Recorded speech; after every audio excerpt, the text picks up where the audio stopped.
Good day mga bossing, nandito tayo ngayon sa mismo dito sa may Korean Temple.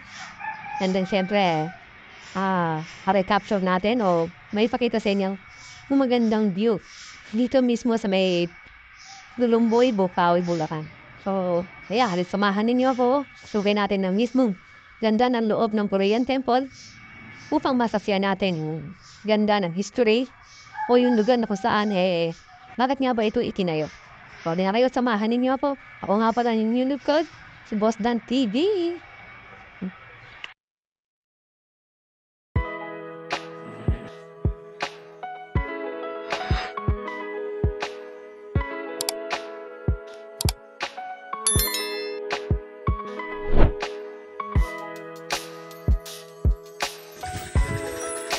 Wow! Ito pala guys yung Korean Temple, no? Pagka taga Bocaue, Bulacan ako, matatagpuan lamang to guys sa Lulumboy, Bocaue, Bulacan. Malapit lamang ito guys sa MacArthur Highway.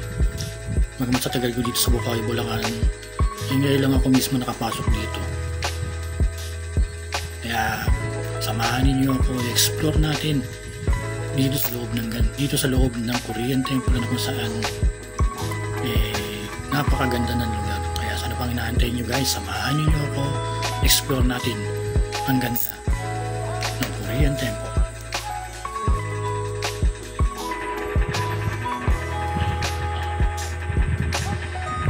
Pero yun, 1821 na itinalagaan mismo yung pari na to dito sa mismong simbahan ng church ng Korean Temple na ito.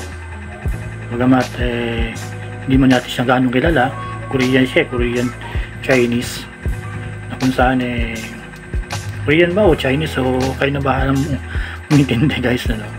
Pasensya na. So likat samahan ninyo ako, explore natin talaga dito sa loob. Ayan guys, wow, yan yung kanyang itsura ng kanyang kabataan na preserve ng ating mga kababayan. Ayan.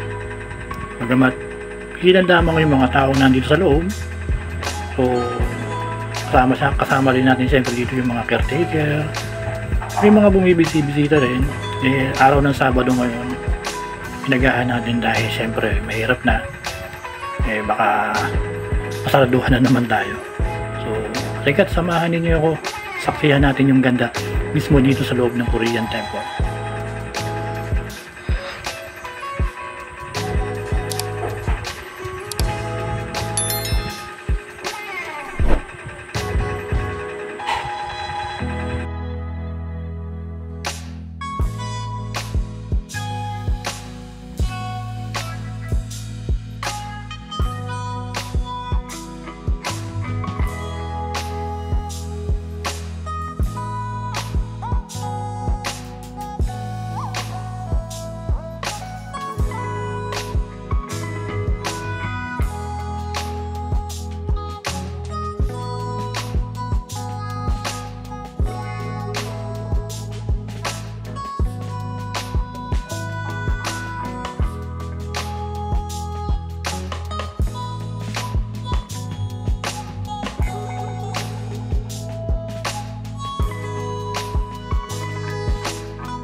Siyempre guys, no, mayroon din mga tao rin dito na namamasyal, gusto makita yung lugar.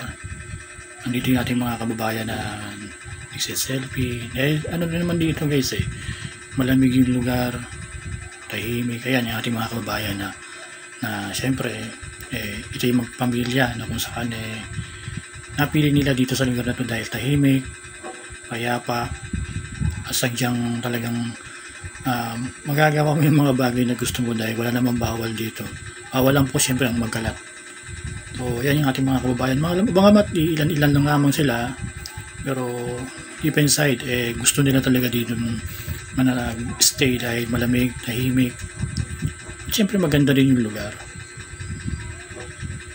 Kaya saksihan natin siyempre guys, no? Ang ganda ng lugar hindi man natin masabi yung magandang 100%, pero yung historical na kung saan dito lamang pala ito matatagpuan talaga sa Bukawi, no? Kahit man ako na taga Bukawi, hindi ko alam na meron palang ganito. So ayan, ikot-ikot lang tayo ng konti.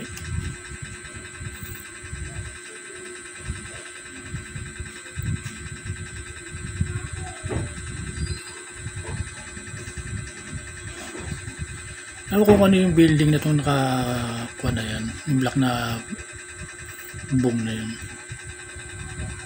Ayan. Ito yung main mismong ano nila, main office ng Korean Temple na binabaybay natin, yung kinukuha natin na yan. Main office yan. Yan tayo humingi ng abiso para makapag-vlog tayo sa araw na ito. So yan yung guys, no? Habang binabaybay natin yung lugar, talagang masasabi mong wow, ang ganda rito, tahimik, may mga tao rin naman tulad na ni Kuya, ayan, may nakabike, sigurado siya nag-selfie. Ayan yung mismong church ng Korean Temple. Ayan, laki, maganda yung loob, pero hindi naman natin siyempre nakita yung loob niya, kaya sa labas lamang tayo. Kaya inikot natin guys yung mismong lugar para nasa gayo naman nakita naman natin yung kabuuan mismo ng Korean Temple. Bagamat hindi man siya ganun kalaki, pero talagang nakaka-amaze na preserve nila yung mismong ganda ng lugar. Salamat sa ating mga kababayan dito sa Bukawi, Bulacan, at talagang nagkaroon tayo ng ganitong pagkakataon na i-capture o maisama sa ating vlog. Talagang meron pala talagang nakatagong history dito sa Bukawi, Bulacan. Kaya samahanin nyo ako guys,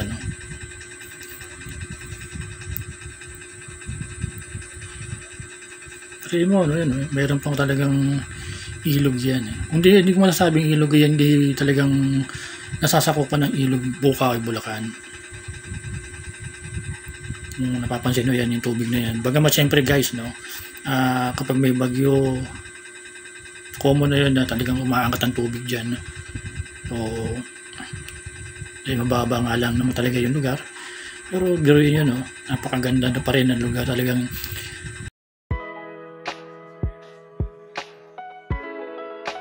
ayan guys, pasok tayo sa mismong loob nitong gusali na ito. Kung titingnan na yan guys, yun yung mismong karugtong mismo din ng Bukawi, yung mismo kung saan dumadalo yung tubig, na kung saan dyan din nagiging high tide yung lugar na yun. Bagamat pag may bagyo, siyempre matik na yun na tumataas ang tubig yan. Yan guys, ang ganda, diba? Kaya mahusay yung mismong humahawak ng ating lugar na to, kasi nga napangalagaan nila, talagang na-preserve nila yung mismong ganda ng loob ng Korean Temple na to. Ayan guys, ang ganda ng church na yun. Hindi naman siyang mula rito hanggang doon, talagang na-amaze ka. Ano pa kaya kung halimbawa kung maraming tao, kung iglesia, bisita di iglesia, ay nako, maraming tao dito guys. Hindi kang sinaktuan lang natin na pumunta dito ngayong araw ko dahil mahirap na makipagsabayan sa mga maraming tao.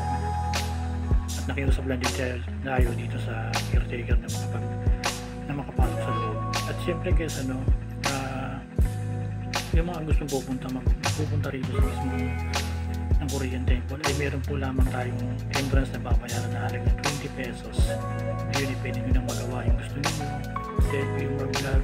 At syempre kayo rin nahayaan na tayo